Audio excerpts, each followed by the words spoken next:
Hello and welcome to Vaish IAS. My name is Ishi and इस video में हम class 7th की हिस्ट्री एनसीईआरटी का chapter number 5 rulers and buildings को complete करने वाले हैं।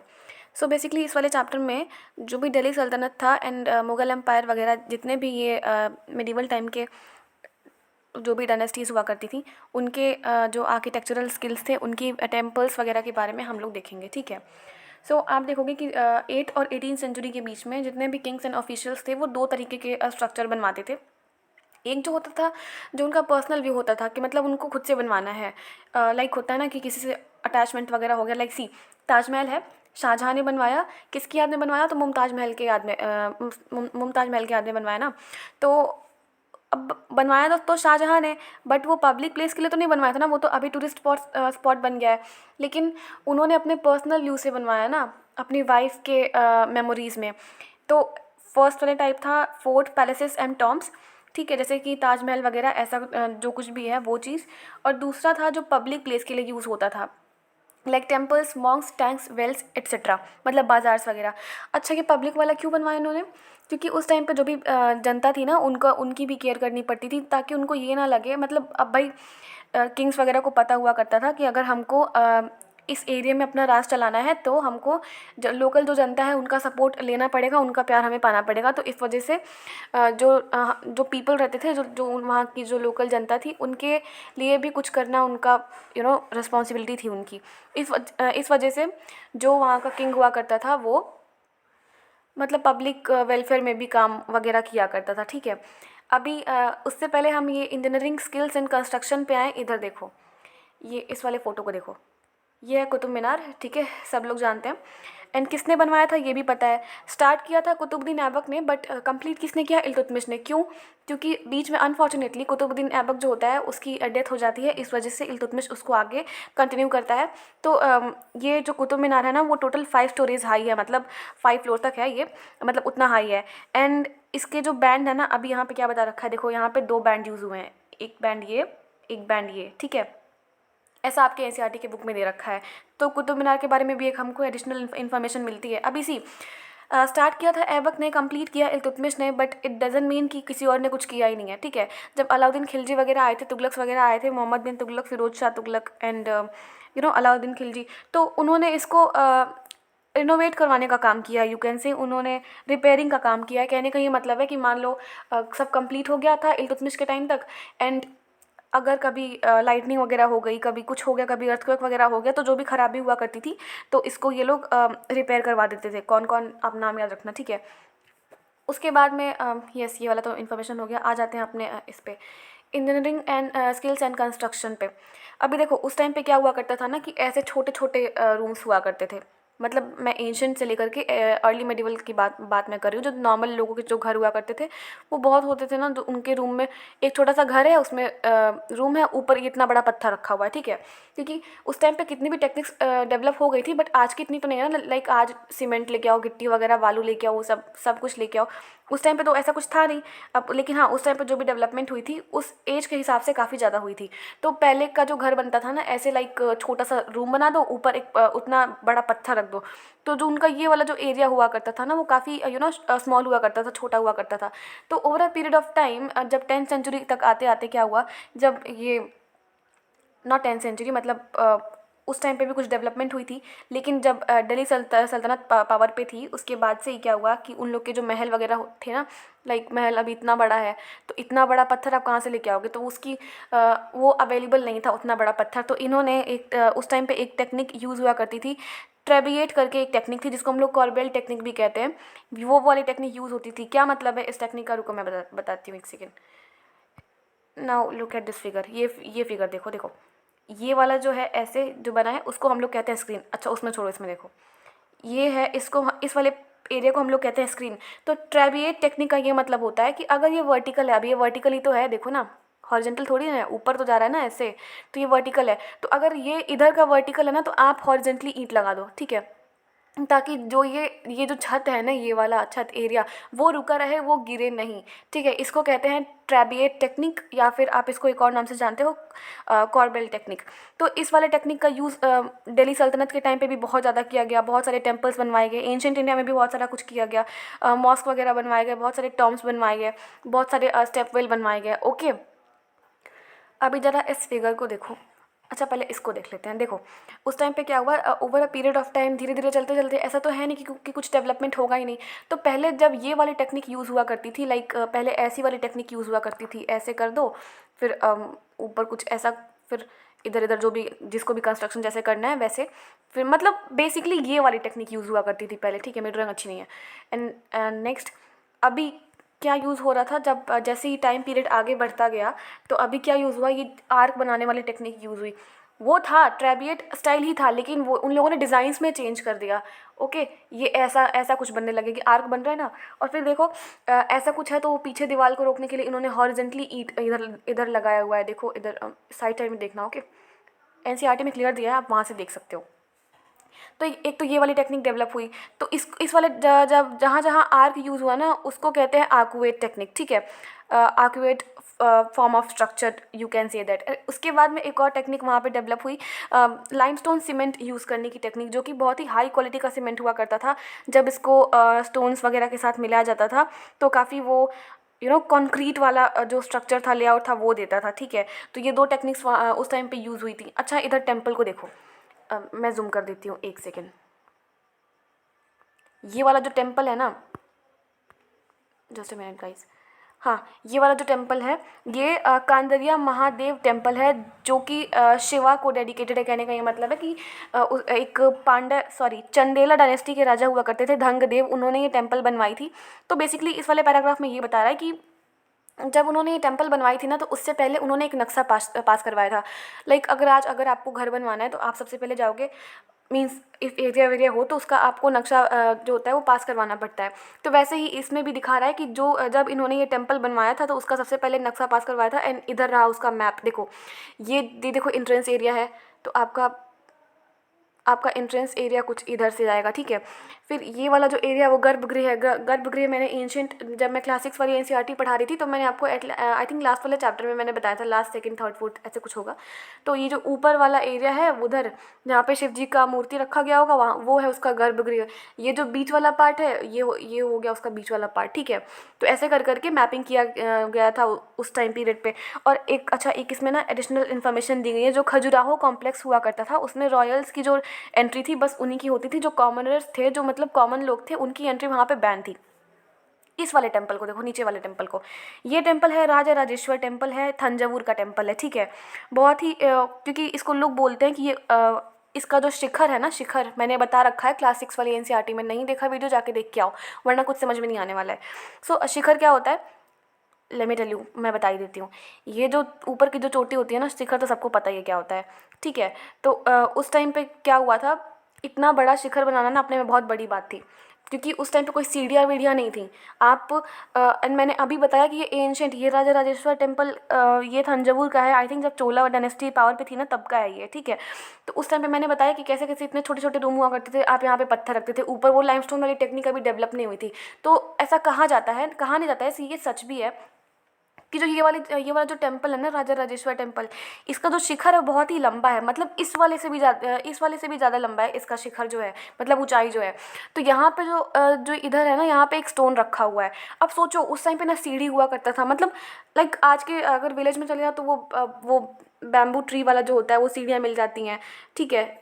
सिटीज़ में देखो, आई मीन विलेज में भी एक दो लोग के घर में मिल ही जाती है, बहुत रेयर है बट मिल जाएंगी, ठीक है। सिटीज़ की तो कोई बात ही नहीं है, वहाँ पे तो खैर वो प्रॉपर फ्लोर होता है, लिफ्ट वगैरह आ गए आजकल टेक्निक में। बट उस टाइम पे ऐसा कुछ भी था ही नहीं, ना बांस वाली सीढ़ियाँ थी ना कुछ। तो मतलब ऐसा कहा जाता है कि इन लोगों ने क्या किया, अभी देखो इसको बस फोटो में देखो ना, कितना ऐसा लग रहा है ऐसा कुछ। तो इन्होंने क्या किया, जो भी बना रहा होगा इस टेम्पल को, उसने क्या किया, ऐसा कोई लाइन बनाया, ठीक है, इंक्लिनेशन, यू कैन से, एक इंक्लिनेशन बनाया गया ऐसा, ऐसे जो आर्क आर्क तो नहीं है ये बेसिकली, लेकिन इसी शेप में बनाया गया ताकि यहाँ से पत्थर पास करते करते उतना ऊपर तक पहुँचाया जा सके, ठीक है।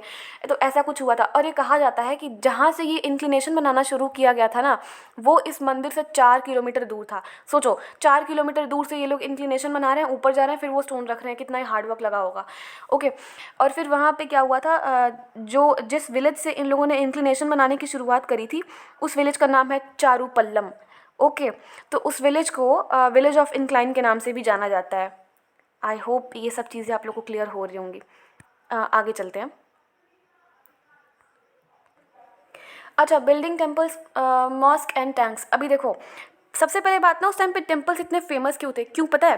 क्योंकि एंशियंट टाइम से ही ना राजा लोग को कभी अश्वमेध यज्ञ कर रहे हैं, कभी कोई रिचुअल कर रहे हैं, मतलब देख रहे हो कुछ ना कुछ रिलीजियस पर्सपेक्टिव से ही कर रहे हैं, अपने आप को ऊंचा दिखाने के लिए, ठीक है। तो बेसिकली बहुत सारे रीजंस थे। कुछ पहले भी हम लोगों ने एंशियंट में भी पढ़ा था, कुछ किंग्स में जेलसी वाली फीलिंग हुआ करती थी, तो वो मेडिवल में भी देखने को मिलेगा। एक मेडिवल एरा का एक कॉमन चीज़ है, एक दूसरे को मारेगा, उसको मार के वो पावर पे आएगा, फिर उसको कोई तीसरा मार देगा। बस वो ये मतलब देख ही नहीं जाती इन लोगों से किसी और की सुख शांति। कोई कुछ ना करे तो वो लोग उसको भी मार देंगे, क्योंकि उन लोगों को बस हड़पना होता है एरिया। तो अभी बात करते हैं बिल्डिंग्स, ये टेम्पल्स वगैरह के बारे में। तो उस टाइम का जो टेम्पल हुआ करता था ना, वो राजा की जो किंग हुआ करता था उसकी पैट्रोनेज को दिखाता था। लाइक हाँ, किंग बहुत ही अमीर है, क्योंकि उस टाइम का जो टेम्पल्स हुआ करते थे ना उस टाइम के, उसमें बहुत सारे सोने चांदी पता नहीं क्या क्या कौन से तरीके के पर्ल्स वगैरह, मतलब मोती वगैरह लगा करते थे। लाइक गोल्ड, एकदम प्योर गोल्ड लगा हुआ होता था। तो कहते हैं ना कि अगर आज के टाइम पे अगर किसी ने एक कार ले ली, मैं इंडिया की बात कर रही हूँ, अमेरिका की नहीं, तो अगर किसी ने 2-3 कार ले ली एक घर में, तो लोग समझेंगे बहुत ही अमीर है, मतलब कार वार ले लिया। अगर आज के टाइम पे आप लोग के यूथ में होता है कि किसी ने आईफोन ले लिया, तो पता नहीं क्या ही समझने लगते हो, बट वो रियलिटी नहीं होती, एकदम उसको माना वाना मत करो। सो वैसा ही हुआ करता था उस टाइम पे भी, कि अगर एक किंग ने इतना बड़ा मंदिर बनवाया तो दूसरे में जेलसी हो जाएगी कि मैं इससे भी बड़ा बनवाऊंगा, ठीक है। तो एक ये भी रीज़न था टेम्पल्स वगैरह बनवाने का। दूसरा रीज़न ये था कि लोगों में अगर मतलब अपनी रिस्पेक्ट बढ़ानी है, अगर अपने एडमिनिस्ट्रेशन को प्रॉपर तरीके से चलाना है, तो आपको कुछ ना कुछ लोगों के वेलफेयर के लिए करना पड़ेगा, जो उनके लिए एंशियंट टाइम्स के पर्सपेक्टिव से ज़रूरी है एंड मेडिवल टाइम के पर्सपेक्टिव से। आज अगर मान लो यहाँ का कोई, जैसे किसी विलेज का कोई प्रधान होता है ना, तो अगर उसको चाहिए कि वो हम लोग के बीच में मीन्स जो भी विलेजर्स हैं उनके बीच में अपनी रिस्पेक्ट बढ़ाए, तो वो क्या करेगा भाई? प्रॉपर रोड बनवाओ, सबको हर तरीके की फैसिलिटी दिलवाओ, और क्या। तो वही होता था उस टाइम पे भी। तो जो ये किंग टेम्पल्स हुआ करते थे, मॉस्क हुआ करते थे, फिर जो भी टैंक्स वगैरह, वो किंग का जो पैट्रोनेज होता था ना, उसको दिखाता था, ठीक है। अच्छा, एक राजा राजेश्वर टेम्पल देखो, मैंने इधर बात करी थी ना, तो ये बनवाया गया था राजराज देव के बारे में। मैं इधर थोड़ा सा रिलीजियस पर्सपेक्टिव से बात कर रही हूँ, तो इसको थोड़ा वैसे ही सुनना, हिंदू मुस्लिम मत करना, फिर से कंट्रोवर्सी नहीं चाहिए हमें इधर। तो एक किंग थे राजा राजादेव, ठीक है। उन्होंने जब वो टेम्पल बनवाया, तो उस टेम्पल को अपने नाम का मतलब अपना ही नाम दे दिया। मतलब सोचो, राजा राजादेव टेम्पल बनवा रहे हैं, उस टेम्पल का नाम है राजा राजेश्वर, एंड उसमें जो गॉड है उनका नाम है Raja Rajeshwaram. Can you think? क्या ही साइट रहा होगा इनका। तो जो हिंदू राजा हुआ करते थे ना, वो अपने आप को मतलब भगवान ही बताते थे, you can say a kind of, वो अपने आप को भगवान ही बताते थे। इसका उल्टा जो मुस्लिम जो रूलर्स थे, वो क्या किया करते थे? वो कहते थे I am a shadow of God. वो अपने आप को भगवान का रिप्रेजेंटेटिव बताते थे। एंड अच्छा, ये जो बादशाह वर्ड है ना, बादशाह को आई थिंक पर्शियन में पादशाह भी कहा जाता है। तो एक क्रॉनिकल है, उसमें लिखा गया है कि जो जो सुल्तान हुआ करते थे, जो भी मुस्लिम सुल्तान हुआ करते थे, वो अपने आप को शैडो ऑफ गॉड बताते थे। कहने का मतलब है कि वो अपने आप को गॉड का रिप्रेजेंटेटिव बताते थे, और जो हिंदू राजा थे ना, वो तो अपने आप को भगवान ही बताते थे, उनके क्या ही कह रहे हैं। तो एक इंस्क्रिप्शन है, कुव्वत अल इस्लाम करके एक मॉस्क है ना, कुव्वत अल इस्लाम, ठीक है। तो उसमें एक इंस्क्रिप्शन रखा हुआ है, तो वहाँ पे उस इंस्क्रिप्शन में प्रॉपर तरीके से ये लिखा हुआ है कि जो अलाउद्दीन खिलजी था ना, अलाउद्दीन खिलजी अपने टाइम का, तो उसमें लिखा गया है कि वो बहुत ही ग्रेट किंग था। अब उसको ऐसा क्यों लिखा गया है कि वो ग्रेट किंग था? क्योंकि उसमें मतलब ऐसा लिखा गया है कि जो अलाउद्दीन खिलजी था, उसमें मोसेस और सोलोमॉन्स की जो क्वालिटी होती हैं वो थी, और वो प्रॉपर इंसाफ दे सकता था, ठीक है, अपने टाइम पीरियड में। जो एक लॉ गिवर में जो एक क्वालिटी होनी चाहिए, जो एक यू नो जो लोग इंसाफ करते हैं, या फिर जो लोग अपना प्रॉपर तरीके से सही काम करते हैं, जो कि एक किंग में क्वालिटी होनी चाहिए ना, वो क्वालिटी हमारे अलाउद्दीन खिलजी में थी। तो हमें ये पता चलता है कि उस टाइम के टेम्पल्स में एंड जो कुछ भी रहा होगा मॉस्क वगैरह, उन सब में इंस्क्रिप्शन भी लिखे जाते थे। अच्छा, एक चीज़ मैं इधर लग रहा है मैं मेरे से छूट गया, ये जो कुतुब मीनार है ना, ये दो दो बैंड्स हैं, एक वन इधर टू, ऐसे मतलब दो बैंड्स, मतलब कहने का ये मतलब है ना कि ये दो तरीके के सेम डिज़ाइंस हैं, ठीक है, जहाँ पे वही डिज़ाइन यूज़ किया गया है दो बार।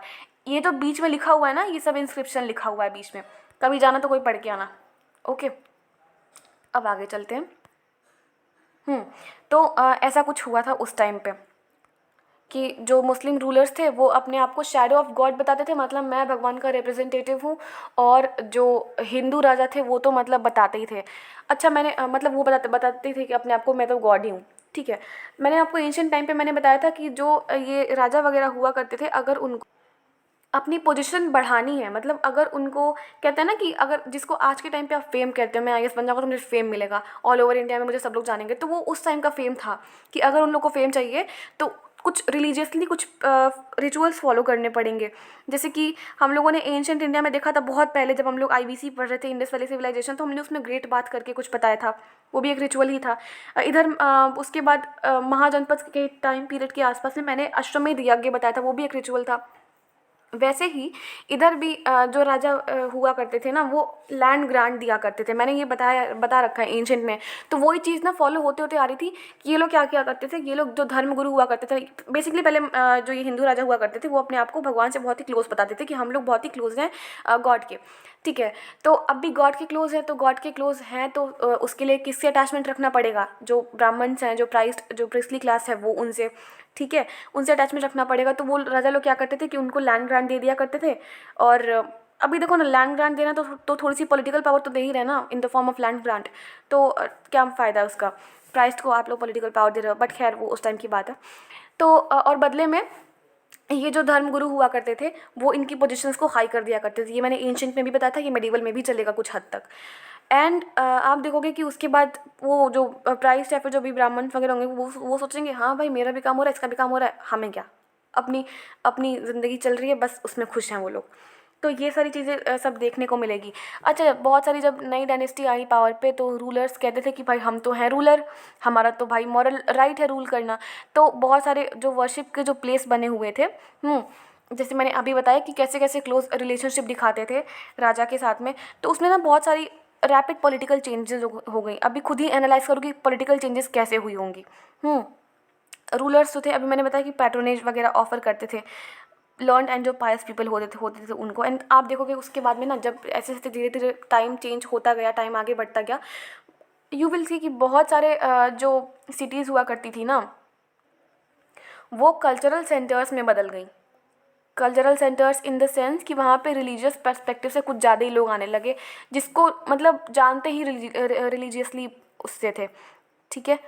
तो आई होप आपको यहाँ तक क्लियर हो रहा है। अच्छा, अब बात करते हैं पानी के बारे में। पानी, एक सेकेंड, यस, देखो इस पिक्चर को समझो, ये है मॉस्क। आप कभी भी किसी भी मॉस्क को देखोगे ना, तो वो होगा ना वेस्ट साइड में, जो मतलब ये वाला जो एरिया है ना, वो वेस्टर्न साइड में होगा। क्यों? क्योंकि जो ये इस वाले एरिया को बोलते हैं किबला। किबला क्या होता है? जहाँ पे लोग बैठ के नमाज़ पढ़ते हैं इधर। तो ये जो मुस्लिम लोग होते हैं, उनके वो अपना धर्मगुरु किसको मानते हैं? लाइक खलीफा को ही मानते हैं ना, कैलिफेट जो हुआ करता था। एंड तो वो क्या करते थे, जो मतलब वो लोग वहाँ का रिचुअल अपनाते हैं ना, ऑरिजिनेट मतलब वहीं से हुआ है, तो ऐसा कुछ होता है। सो ये लोग क्या करते हैं कि क्यों ये वेस्ट साइड में होता है, क्योंकि जो खलीफा का जो वो है ना, अ, उनका जो भी थ्रोन वगैरह है वो वेस्टर्न साइड में होता है, इसीलिए ये लोग वेस्ट साइड को बहुत ही लकी साइड मानते हैं। You can say lucky side मानते हैं, लेकिन ऐसा हम लोग के में भी होता है ना कि साउथ के साइड में ये करके पैर करके नहीं सोना चाहिए, साउथ के साइड में मुंह करके खाना नहीं खाना चाहिए। वैसे इन लोग के लिए वेस्ट साइड में मतलब जितना भी कुछ कर लो, पूजा पाठ वो सब अच्छा है, ठीक है। तो ये लोग इधर से बैठते होंगे, इधर जो इनका जो फ्रंट पार्ट होता होगा वो वेस्ट में होता होगा, ठीक है। अब पानी को देखो, ये जो बॉक्स बना है ना, इसमें पानी है, मुस्लिम्स में भी मिला। ये गोल्डन टेम्पल है हमारे अमृतसर का, ये है ना, ये भी पानी है। ये इससे ये पता चलता है कि उस टाइम पे वाटर की क्या ही इंपॉर्टेंस रही होगी। और आप देखोगे कि एक सुल्तान था इल्तुतमिश, मैंने अभी बताया जैसे पहले, तो उसने ना एक बहुत ही बड़ा रिजर्वायर बनवाया था, जिसको कहते हैं दिल्ली कोहिना। I am sorry for my pronunciation, but इसको कहते हैं दिल्ली कोना कहते हैं, जिसको हम लोग हौजी सुल्तानी भी कहते हैं। और किंग्स रिजर्वायर भी कहते हैं। तो जब वो बनवाया था ना तो उसमें काफ़ी सारा पानी वानी के लिए बनवाया था, for the importance of water. तो उसके लिए उसको काफ़ी रिस्पेक्ट प्रोवाइड करी गई, उसकी बहुत ही ज़्यादा पॉपुलैरिटी बढ़ गई उसमें।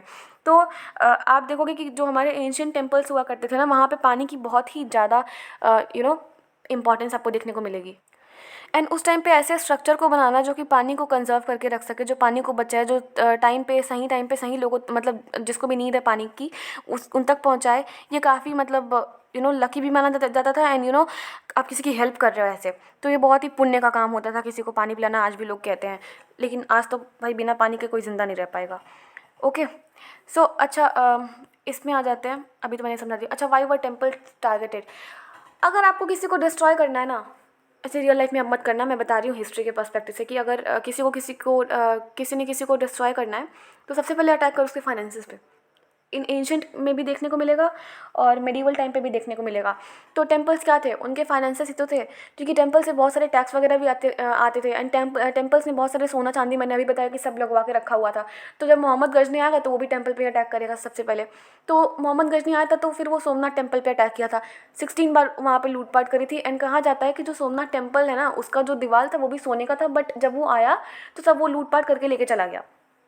And you will see, temples को इसलिए टारगेट किया जाता था क्योंकि उस टाइम पे इंडियन टेम्पल्स, अच्छा भारत को ऐसे ही सोने की चिड़िया नहीं कहा जाता है भाई, वो एंशियंट टाइम से चलती आ रही है हमारी वो इंडिया को सोने की चिड़िया वाली बात कहना, ठीक है। तो इंडिया वॉज रियली अ सोने की चिड़िया।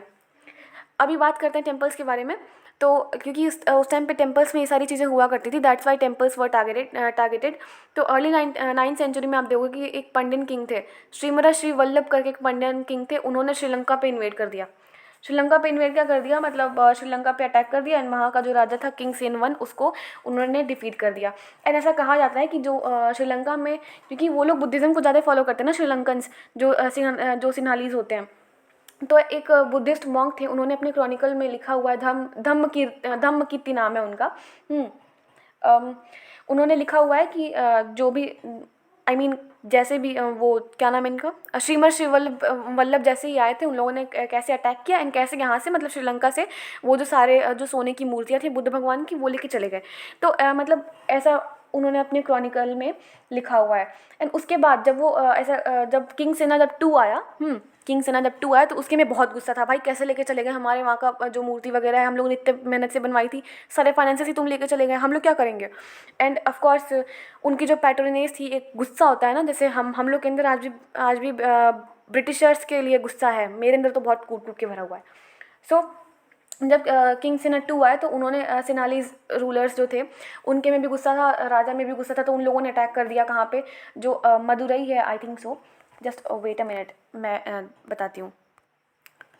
यस, उस टाइम पे जो पांड्याज हुआ करते थे ना, उनकी कैपिटल हुआ करती थी मदुरई, तो वहाँ पे उन लोगों ने अटैक कर दिया। एंड ऐसा कहा जाता है कि उसी क्रॉनिकल में कहा जाता है, बुद्धिस्ट वाले क्रॉनिकल में, कि जो मदुरई पे जब सिंहनाली ने अटैक किया सेना 2 के साथ में, किंग सेना 2 के साथ में, तो ऐसा कहा जाता है कि उन लोगों ने ना वो सोने की मूर्ति बहुत जगह ढूंढने की कोशिश की, बट उनको इंडिया में कहीं मिला नहीं, ठीक है। वैसे ही आप 11th सेंचुरी की बात करो, जब चोला डायनेस्टी जब पावर पे थी, तो उस टाइम पे राजा हुआ करते थे राजेंद्र 1, जिन्होंने शिव जी का टेम्पल बनवाया था। तो उन्होंने क्या किया था कि उस टेम्पल में जितने भी रूलर्स को हरा के उधर से लूटपाट करके लेके आए थे।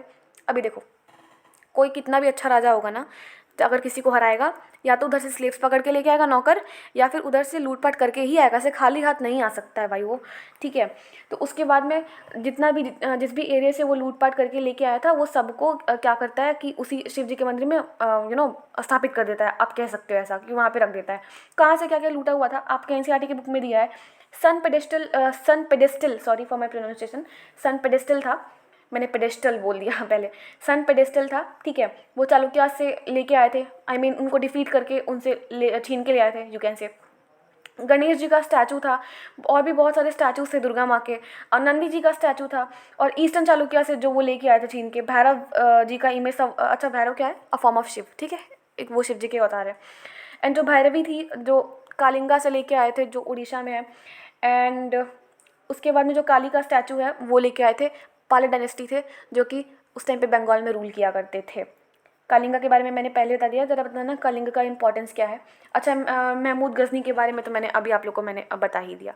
Now gardens, tombs and fort, इस पर आ जाते हैं। उस टाइम पे ना जब मुगल्स आए पावर पे, अभी मुगल्स के बारे, अभी एकदम स्पेसिफिक हम एक मुगल के बारे में बात करते हैं, एक नहीं पूरे मुगल एम्पायर के बारे में बात करते हैं। जब मुगल्स पावर पे आए उस टाइम पे बाबर, हुमायूं, अकबर, जहांगीर, ये लोग जो थे, and Shahjahan, of course Shahjahan, इन लोगों को लिटरेचर, आर्ट एंड आर्किटेक्चर में बहुत ही ज़्यादा मतलब इंटरेस्ट था। तो बाबर कहता है कि मुझे तो भाई बहुत इंटरेस्ट है। उसके जो बाबर की जो ऑटोबायोग्राफी है बाबरनामा, उसमें लिखा हुआ है कि बाबर को किस किस चीज़ में इंटरेस्ट था। तो उसमें एक ये भी लिखा हुआ है ना कि उसको 4 क्वार्टर्स कुछ ऐसा बनाओ जो कि 4 पार्ट्स में डिवाइड हो बाय आर्टिफिशियल चैनल्स। तो उसको ये जो 4 पार्ट्स वाला था ना, 4 पार्ट्स, उसमें उसको बहुत ही इंटरेस्ट था। ठीक है, फिर आप देखोगे over a period of time, उसी जब वो 4 क्वार्टर्स बोला था ना, तो फिर उसके बाद चहार बाग बनाया गया, उसी को 4 गार्डन्स कहा गया। 4 बाग नहीं, 4 बाग तो लखनऊ में एक जगह है, चहार बाग की बात कर रहे हैं। एंड उसके बाद में क्योंकि उसका क्यों उसको 4 गार्डन्स कहा गया, क्योंकि उसकी जो डिविजन्स थी ना वो सिमेट्रिकल थी एंड वो 4 क्वार्टर्स में डिवाइड था। उसके बाद जब अकबर आता है उस टाइम पे भी बहुत ही ब्यूटीफुली चहार बाग कंस्ट्रक्ट किया गया, और फिर जहांगीर ने भी करवाया, एंड ऑफकोर्स शाहजहाँ ने भी करवाया था कश्मीर, आगरा एंड दिल्ली में। और जब अकबर का रेन आता है तो अकबर, मैंने पिछले वाले वीडियो में जब पहला वाला लेक्चर चल रहा था, इससे पहला वाला मुगल एम्पायर वाला, तो मैंने बताया था कि जो मुगल्स आए थे वो कभी भी अपने आप को जो चंगेज़ खान था ना, गेंगिस खान, मंगोलियन लीडर, उसका कभी अपने आप को वंशज नहीं बताएंगे, क्योंकि जो मंगोल्स हुआ करते थे उनकी हिस्ट्री बहुत ही डराने वाली रही है। लाइक हर जगह जाओ, लूटपाट करो, फिर मार वार दो सबको, फिर चले आओ। तो जो मुगल्स का जब ओरिजिन हुआ था ना, तो बाबर ने कभी ये नहीं कहा कि वो मंगोलियन के साइड से है, उसने हमेशा यही कहा कि वो तैमूर का वंशज है। तैमूर कौन था? सेंट्रल एशिया में जो किंग था ना, तिमूर लंग, जब आया था वो भी आक्रमण करने 1398 में। ठीक है, तो उसका नाम था तिमूर। तो अकबर के टाइम पीरियड के रेन में उसमें क्या करेगा अकबर की बहुत सारी तिमूर की ना अपने आर्किटेक्चर जो है उसकी कॉपी करेगा। नाउ अब देखो इधर थोड़ा फोटो को समझना, तिमूर की आर्किटेक्चर क्या कॉपी करेगा, लाइक ये वाला जो है ना, उसने वहीं से कॉपी किया है। ठीक है, 4 बाग के बारे में मैंने बताया, बाबर का 4 बाग देखो यार, उसको कैसा इंटरेस्ट था, एक इधर गार्डन, एक इधर गार्डन, एक इधर गार्डन, एक इधर गार्डन। पहले गार्डन्स का बहुत ही इंपॉर्टेंस था, ये लोग सब गार्डन गार्डन खेला करते थे, ऐसा मुझे तो लगता है ऐसा। ये 4 बाग होता था एंड बीच में से पानी जा रहा है। एंड अच्छा देखो उस टाइम पे क्या हुआ करता था, 2 टाइप के 4 बाग हुआ करते थे। एक होता था रिवर फ्रंट में, जो कि हमारे ताजमहल में यूज़ हुआ है, अभी हम बता रहे हैं, एक सेकेंड।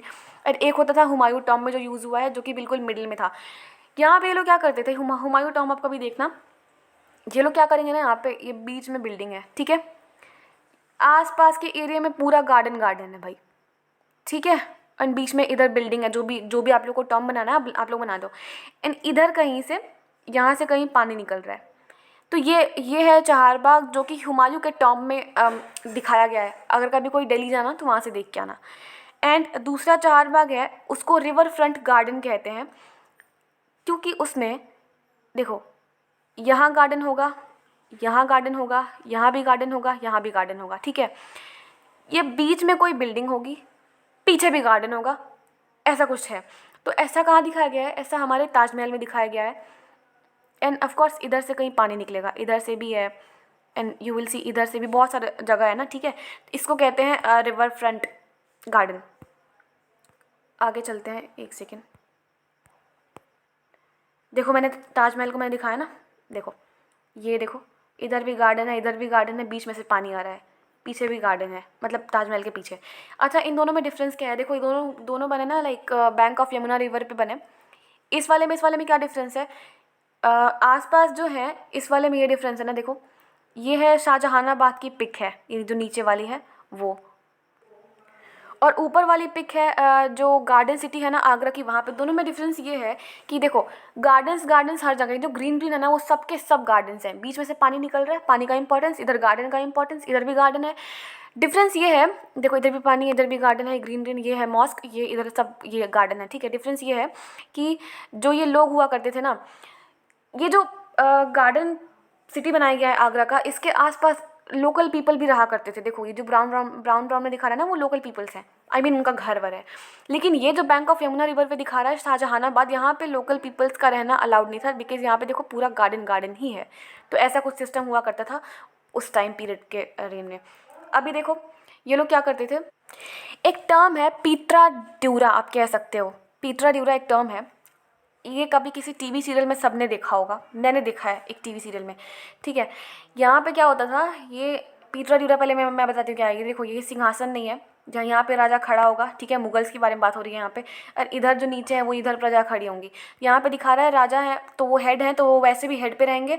एंड जो ये पीछे जो ये डिज़ाइंस दे रखे हैं ना इधर, वो उसको कहा जाता है पीटरा ड्यूरा। कहने का ये मतलब है कि अगर कभी किसी ऐसे एरिया में चले जाओ जहाँ पे पत्थर की बस कलाकारी हो रही है, तो पत्थर से ही डिज़ाइन किया है, पत्थर से ही उसको शेप दिया है, तो बेसिकली वो पत्थर है, उसमें कुछ और यूज़ नहीं हुआ है, ठीक है, बस पेंटिंग यूज़ हुई है उसमें, और कुछ यूज़ नहीं हुआ है, तो उसको कहते हैं पीटरा ड्यूरा। तो यहाँ पे ये जो पूरी जो ये सीट दिखाई गई है ना, जहाँ पनाह की ज़िले इलाही की, तो ये कहाँ पे हुआ करती थी? इनका एक सेरेमोनियल हॉल हुआ करता था, एक पब्लिक भी था एक प्राइवेट भी था, जिसको दीवाने खासे आम बोला जाता था, ठीक है। उसको बहुत ही वो लार्ज कोर्टयार्ड हुआ करता था, जिसको हम लोग चेहल सुतुन भी कहते हैं या फिर 40 पिलर्ड हॉल भी कहते हैं। और जो शाहजहाँ का जो ऑडियंस हॉल था ना, उसको ऐसा बनाया गया था कि वो मॉस्क की तरह दिखे। क्यों ऐसा बनाया? मतलब कोई जानबूझ के नहीं बनाया था ऐसा, उस टाइम पे पैट्रोनेज थी ना भाई रूलर्स की, भाई पैसे आ रहे हैं, अब क्या चाहिए, सब बनवा दो।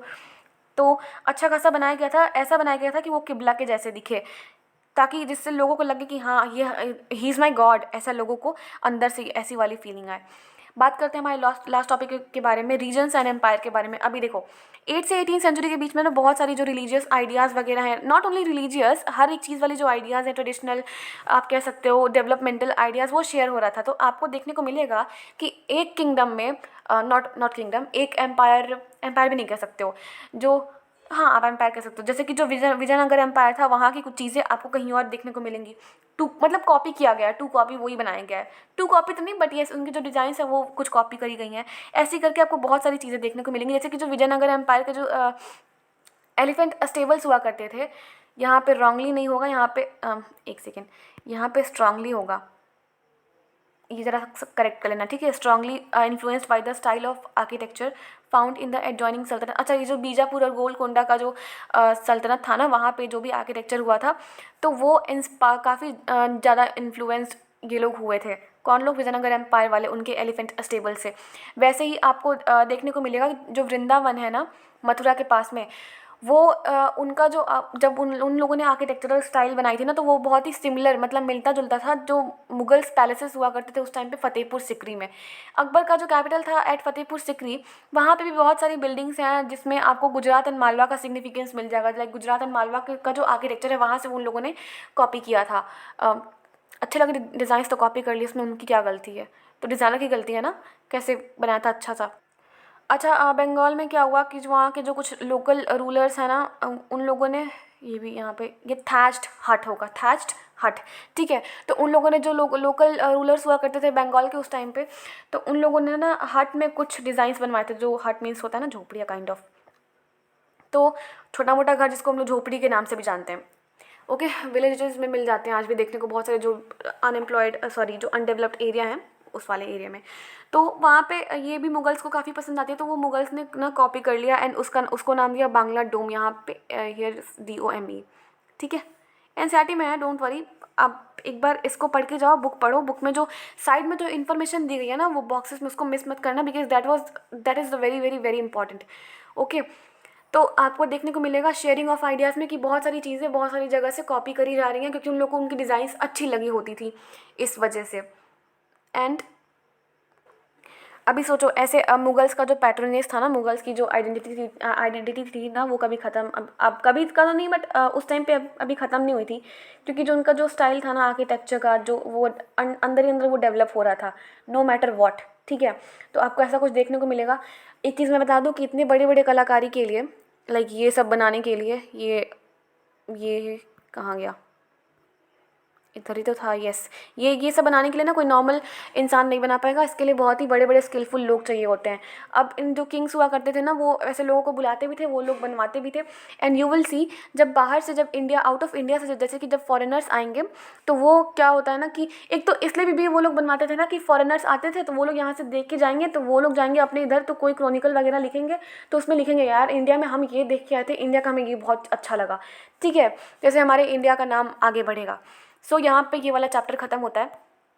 आई होप सबको पसंद आया होगा। प्लीज़ कमेंट करके बताओ और लाइक कर दो, वीडियो को शेयर कर दो, चैनल को सब्सक्राइब कर दो। And of course if you are in serious, एक सेकेंड,